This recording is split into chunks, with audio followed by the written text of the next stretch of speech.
I want to now turn my attention to Eli's article. Eli is a young man who went to Vermont Academy, and he wrote about his experience basically getting kicked out because they didn't like some of his views.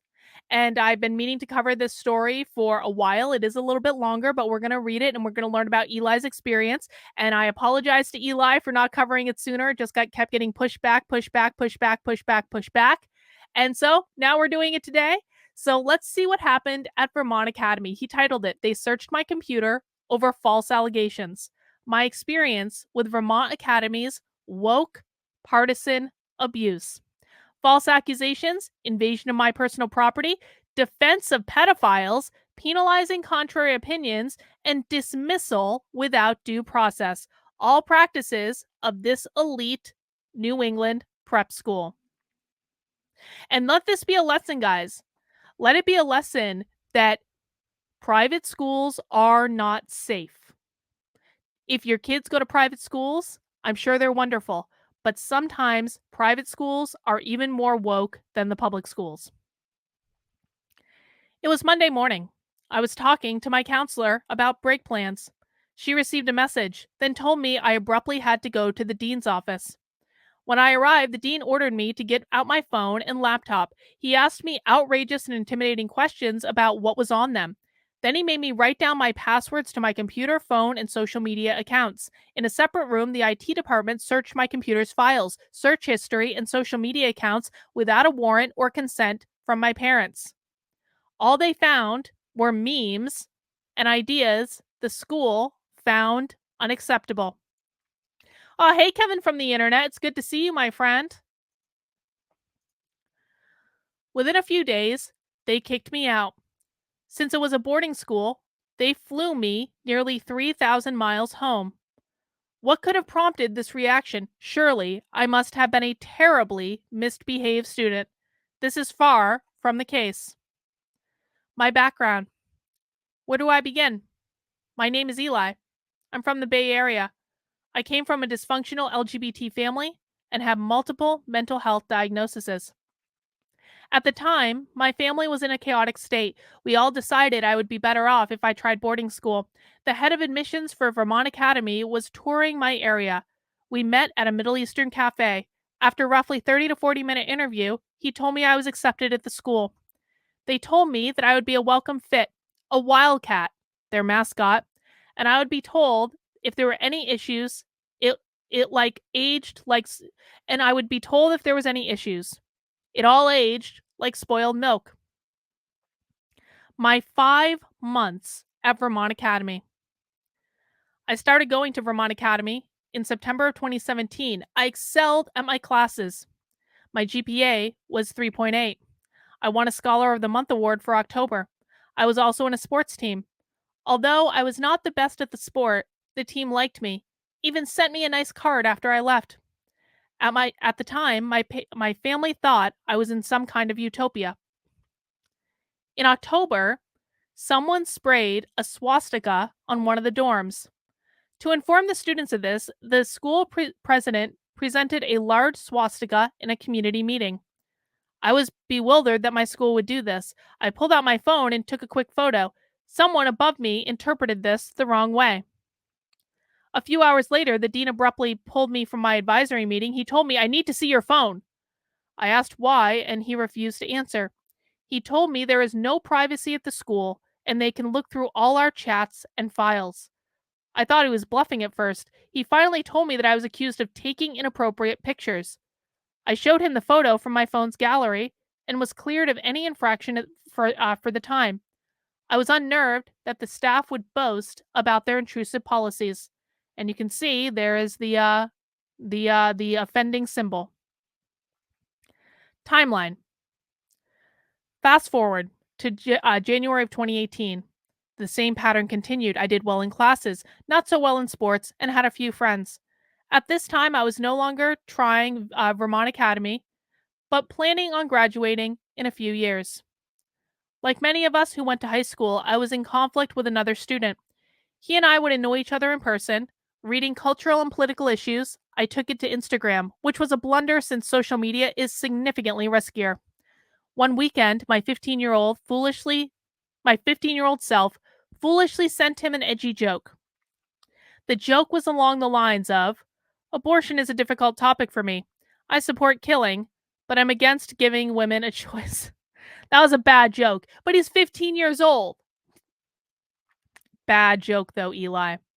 The point of the joke is to touch on a sensitive issue and say I am a bad person, a common theme in dark jokes. I understand why it was unacceptable in their perspective. I never shared posts like that since then. Many months later, a young woman asked me about what jokes got me in trouble. When I mentioned the joke without even trying to tell it, she burst into laughter. Others had the same reaction. Why should their perception of the joke be less valid than Vermont Academy's? Why should online jokes be treated more severe than actual bullying, which the school is known to tolerate? This will be covered later. January 22nd, 2018. The next Monday, January 22nd, 2018, is when it all broke down.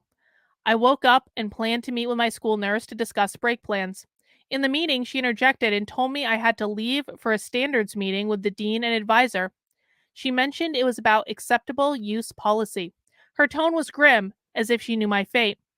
We walked to the dean's office, and I dreaded the walk. When I walked in, the dean looked like he had a long day ahead of us. I told him I was feeling stressed out. He replied, "I would be stressed out if I were you." He started by asking about the Instagram post and situation.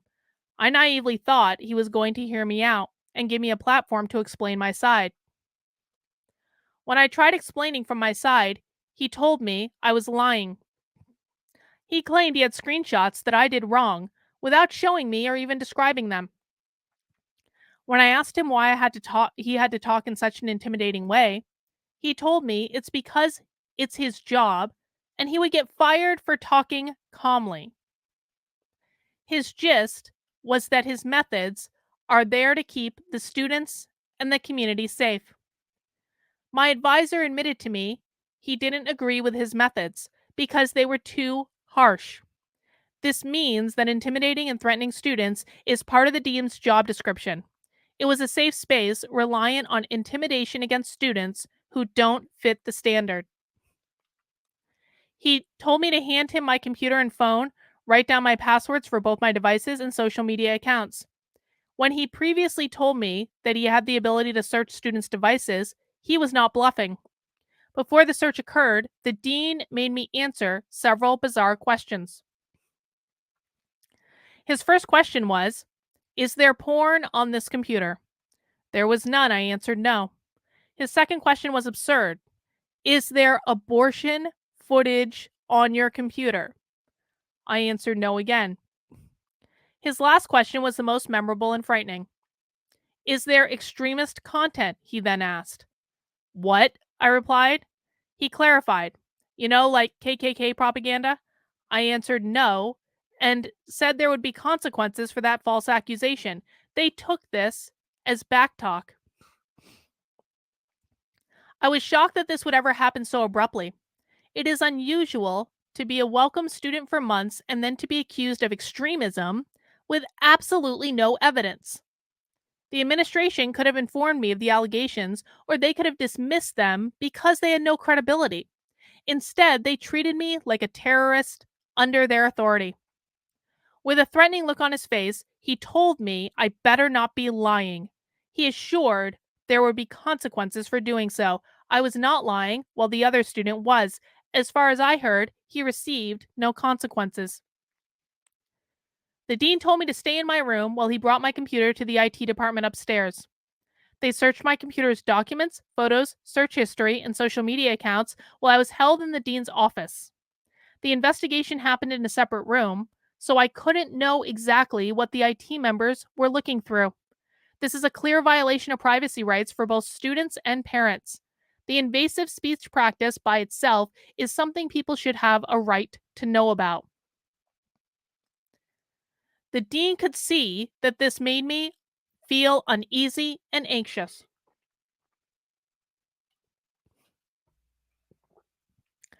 A few moments later, he showed signs of humanity. He told me to take a deep breath when I got tense. Later on, he advised me to go to athletics because it would help me feel better. I brought up the moment a week ago. in which he told me I'm a valued member of the community. I asked him if that was still true, and he told me, "You are." Despite the invasive search, it is clear his first intention was not to kick me out. At the end of the search, they told me the worst thing they found was images like memes and with different political views, nothing close to the grotesque material or extremist content. In an email to my family, he wrote, "We get his computer and find several strong right wing information and other quotes and pictures that have been downloaded that people would feel are offensive. Eli meets Dean of Students and Head of Health Services and is reluctant to fully share his social media tags, seems defensive and concerned about information on his computer, and says we are conducting a witch hunt." Well, they kind of were. It's a private school. Private schools play by different rules. This is the danger in assuming that private schools are going to be better than public schools, because private schools play by completely different rules. Red sings the blues. I owe you an email. Thank you for the super chat. There are stats saying the kids are below reading levels and math scores, but they are learning this. Donation to you can't wait to have you had that collab. Yes, yes, yes. I know. I am the worst emailer in the history of emailers, but we will make it happen. Red sings the blues. I promise, and I appreciate the super chat. During the meeting, Eli is not able to handle his thoughts with the process and continues to go back to his feelings of what is right. So he's basically saying that like Eli isn't allowed to feel like consider fairness and justice. We get his computer and find several strong right-wing information with other quotes and pictures that have been downloaded that people would feel are offensive. We explained to Eli that he needs to not talk any further to others about the incident or continue to express himself in ways that others would see as uncomfortable. Well, that's nice of them. Aside from the terrible grammar of several strong right wing information, they penalized me because people could find some of the images offensive. There was no screenshots or examples of images. From what I remember, the worst I had were memes and conservative bumper stickers that I took photos of. That means that not only can Vermont Academy search a student's stuff, they will report the student for having alleged wrongthink as justification for the invasive searches. And you can see here's a photo. I am a liberal worst nightmare, a well armed American white male. After the searches were done, the administration told me I could not tell anyone. As a 15-year-old with mental disorders, I had no idea how to handle this. I had no counselors available, and I felt scared telling my family about this. I lacked the self restraint that adults should have. So I vented to my buddies about it as well as a few other staff members. When I found the student who falsely accused me in the dining hall, I calmly asked him what was going on. He told me to leave, which I did immediately. The administration falsely reported that I was stalking him. The staff told me to cease talking about the issue. I complied. My advisor told me that she thought it would be okay and they wanted me there. The dean told me that he was going to make sure every controversial image was gone from my computer next week. This implied there would be a next week. A few days later, it was my last day at the school. Despite the whole situation, this was my most calm day of the week. It was one of my favorite days at Vermont Academy. I was pulled from my morning chemistry class early in the day by the dean and school nurse. They walked me to the health center. I asked, did something come up? They reluctantly implied so. Once we reached the top of the building, they explained in the most polite terms. They told me that the school was not my fit and that I was to leave. The incident they cited for dismissal was that I talked about the incident and they lacked the resources to support my mental health. Instead of responding negatively, I quipped that it was my then roommate would like his single room. The dean put his head down in regret about their decision. He felt regretful and asked me if I wanted anything. I said sure jokingly, suggested donuts. He was known to provide donuts to well-behaved students. Surely enough, they ordered donuts for me and the several staff who visited to say goodbye. I'm not sure if most dismissals have birthday-like ceremonies. It is almost as if this was a poor idea, and I did not want me to leave with a bitter view of them. It was also the first and only time I met with the headmaster. The roughly 10-minute meeting was rather tranquil. She tried to reassure me my life would not be ruined, that Vermont Academy was not my fit, and that I had a decent future ahead. Things they would not say to someone whom they thought credibly was a threat to the community. At the end, she asked if she could get a hug, and I said yes. Had I known she dismissed me over false allegations, I would have been grossed out. This was an unusually tender treatment for a future persona non grata. The staff let me say goodbye to several friends, whom I would never see in my life again. My advisor and dean helped me pack and drove me to the airport. We ate at Boston Logan International Airport and had our last conversation. At the burger place, I offered to split the bill and pay for my own meal. The dean showed his last kindness and declined my offer. He felt an obligation to pay for a dismissed student's meal.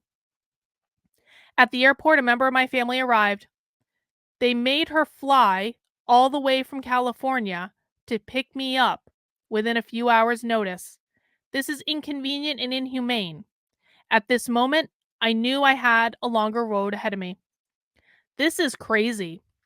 This is legitimately crazy. Phone call with the headmaster. When I arrived back in California, I had to deal with the falling out among my family. They'd heard a bunch of rumors about me and were in shock that I got kicked out of what they perceived as was Hogwarts. My family troubles only worsened. I heard my parents arguing on the phone about what had happened and blaming each other. Some family members defended the school against me, even after knowing the accusations were false. I later had a phone call with the headmaster, who is still the headmaster as of 2023. It lasted 22 minutes, yet I remember a lot of it. Her tone was far harsher than the meeting on my last day. The gist was that the reason I had to leave was based on complaints from students and parents. In actuality, it was the one student who reported me along with his parents. She brought up several outrageous, baseless accusations from the students. They included being a hateful extremist to watching porn in class. I found out that they quietly admitted the allegations were false to my parents months later and never raised them again. When I pushed back on the extremist allegations, she added that the alleged left wing extremist would also be punished.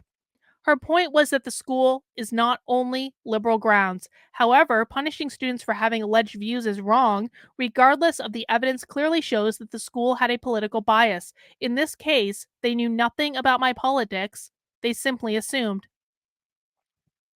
Her main point, as I recall verbatim, was, "We just couldn't have you here." Aside from this being blunt and cold, it was false.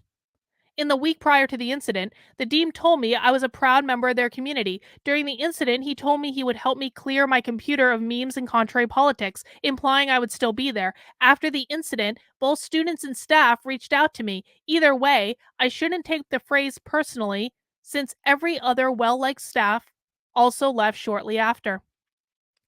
I made two mistakes on that call that recommend one never make in these situations. I apologized.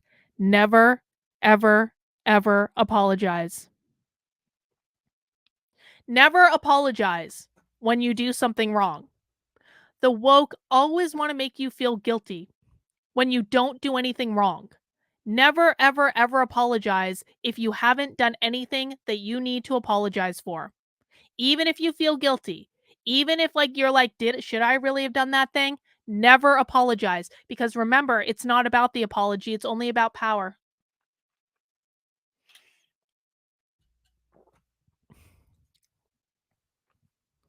The headmaster told me that the joke I sent was horrible. I said I agree and I have apologized for it.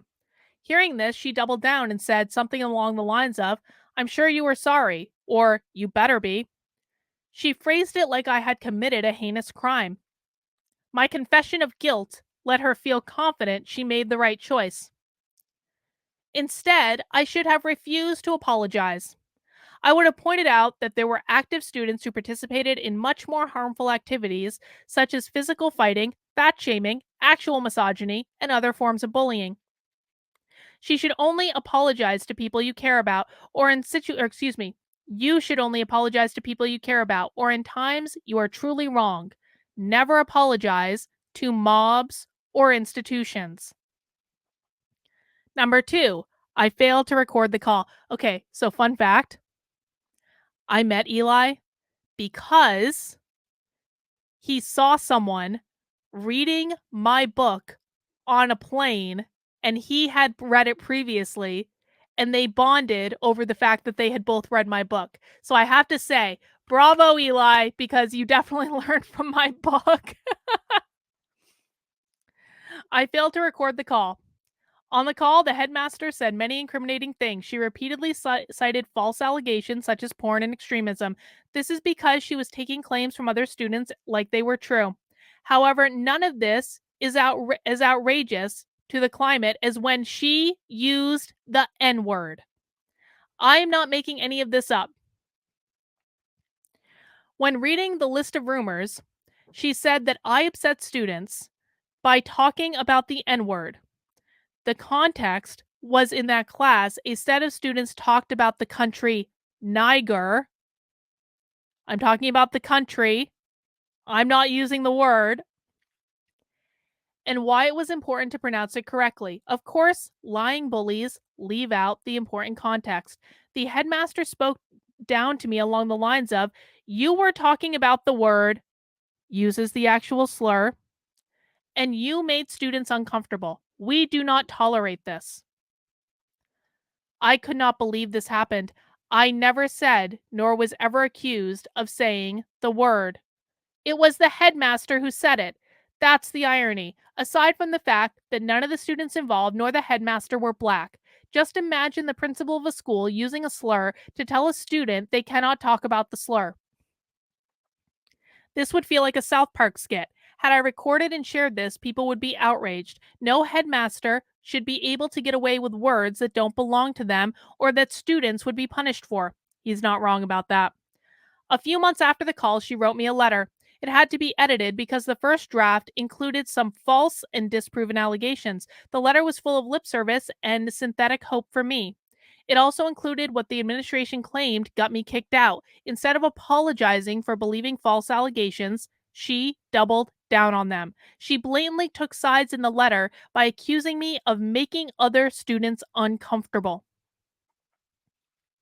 Her implication was that I was a threat to the community, despite it only being one of 2 students who had complained.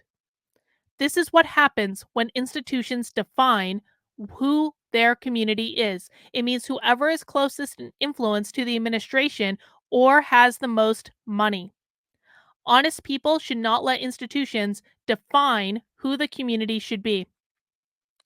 In one of the complaints about my social media behaviors, which was left in the first draft, she wrote, "You seem to suggest that you approved of violence when you said, 'Burn him,' about a pedophilic gymnastics doctor." The comment was over convicted sexual offender Larry Nassar. It was a hyperbolic language regarding a high profile case of a rather vile criminal. Since there was no context in the letter and I had no memory of making the comment, I imagine it was referring to the judge who went off on him verbally. Regardless, when she cited this as evidence of my conduct, it showed the institution has sympathy for pedophiles and abusers. The letter ended with, "Please stay in touch with me as you continue with your school plans and towards a program that will help you both academically and in your social and emotional growth and well being." This part bewildered me. How often do principals ask dismissed students to write them back like grandchildren to grandparents? Regardless, I was not allowed to see the letter until over a year and a half later. By then, I had other struggles to deal with. The letter and phone call were the only communications I was involved with. The rest was strictly between the headmaster and my parents. I only had access to a few of the emails. One stood out. In it, the headmaster listed my behaviors that they treated as red flags, half of which were false allegations. One of them was simply browsing a website on my own time. Eli also browses websites like Breitbart, and pop ups appear that have been viewed as incendiary. Oh, but this school definitely doesn't have political bias at all. Definitely not. I don't remember which website I visited during this time, nor do I remember the incendiary pop ups, which they included no evidence for. Nonetheless, it is disturbing they care what a student researches on a perfectly legal website. You might not be a fan of Breitbart, and neither am I. However, this was clear overreach. How else can people debate ideas if they are punished for simply trying to learn them? Is it right to judge students with no due process for simply having visited a website? Her email ended with the fact that I acknowledged that leaving was the right choice.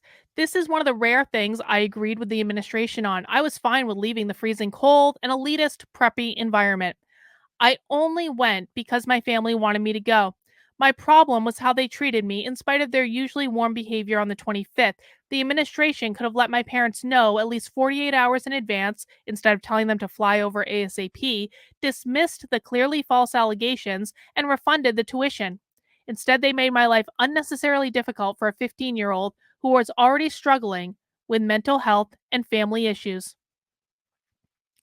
To summarize what happened since, my parents wanted me in a new school as soon as possible, so I immediately was sent to invasive mental health treatments for over for 2 full months. As of 2023, there are several articles about wilderness therapy on mainstream sources such as USA Today and The Guardian. I turned 16 in treatment, where I got birthday cards from a few staff at the school. After that, I was sent to another boarding school, which was a meme in itself. Both of these experiences are worth a whole separate Substack.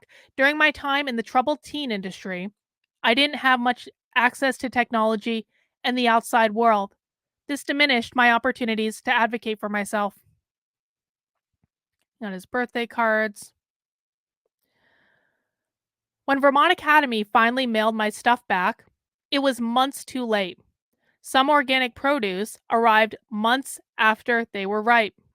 For example, I had to unpack rotten grapefruits that were originally sent from home during the incident months ago. I wish I had taken and kept photos of them. They represent the school in recent years. I rebuilt my life over the next few pre pandemic years. I found work, a new community, and a much more welcoming school to graduate from. The school lets students express their opinions without fear of false accusations and disciplinary action. There was greater diversity of race, sex, national origin, and political opinions. Vermont Academy was overwhelmingly white liberals. Despite being in a Bay Area public school, they treated me like a human, both in deeds and action. Judging from my experience, I am proud to have graduated from a principled public school rather than a corrupt, failing private school. Since the time I returned to social media a year later to now, I checked in with various members of the community, graduating students, and students who left, and former teachers. Some of the active students who were on the same athletics team said they missed me. They even wrote me a card. You got that there? After hearing about the card, I was in denial. I thought they just couldn't have me there and were glad I left. When the card arrived, I was amazed. It meant a lot that it took the time from their lives to send me the card. I messaged the coach and my friends to thank them through text message and Instagram. This was the last time they reached out to me and was a memorable conclusion to that. I just want to note, guys, that if you know someone, even if it's just someone like online or like, that's struggling. I'm thinking of like Eliza Blue in this particular case, or probably Shane Cashman too, to be honest. Like, sending them a note saying you appreciate them is a really good thing. Or if you know someone in real life and you're friends with them, don't underestimate the power of a card or a note or any of those things, because when people are struggling, it really is like those positive messages that give people strength and make them see how loved and valued they are. So just keep that in mind. The rest of my communications with Vermont Academy staff was through online messages. One of the former students, the daughter of staff who visited me on my last day, left the boarding school alongside her father. She told me the decision was amicable and that her father had no issues with the administration. I have a hard time believing that. Others were critical of the school based on their experience. One of my former learning mates and I messaged. He didn't know why I got kicked out, but knew it must have been unjust. He added, the new head of school really ran it to the ground in a casual conversation about why the best staff left. So I was doing an update on the school, and you guys can read that on his Substack. But I just wanted to make people aware of this story. I'm gonna put the link in the chat if you guys want to check it out for yourself and read the rest of it. My voice is just going a little bit, so sadly, I don't know if I'm gonna be able to read the rest of it today. But the reason I wanted to cover this is not only that I think that Eli is a very nice young man, because I have communicated with him for a while now, and I've never seen anything that's out of sorts. I think he's a very nice young man. He's also a really good writer for his age. Like, let's give it up to Eli for documenting his experience, for learning from the experience. One of the things that I love about Eli is that he learned to record it next time and he learned not to apologize. And you know what? He's still very young. He's got his whole life ahead of him. And I'm glad that he's out of school, because I think getting out of school is like the hardest part. But the other lesson I want people to learn from this, again, private schools will not save you. They won't save you. It is easier to get kicked out of a private school over nonsense than it is to get kicked out of a public school. Because if you defy private school rules, then they can just kick you out. They make all the decisions. There's no recourse. It is a private school. So while I know that some people think private schools, charter schools are better than public schools, and sometimes they can be, you have to be very careful with this stuff, because not all private schools are created equal. All right, guys, I'm going to have Eli on the channel sometime in the next couple weeks. We're going to have a great chat. I'm looking forward to all of you getting a chance to meet him.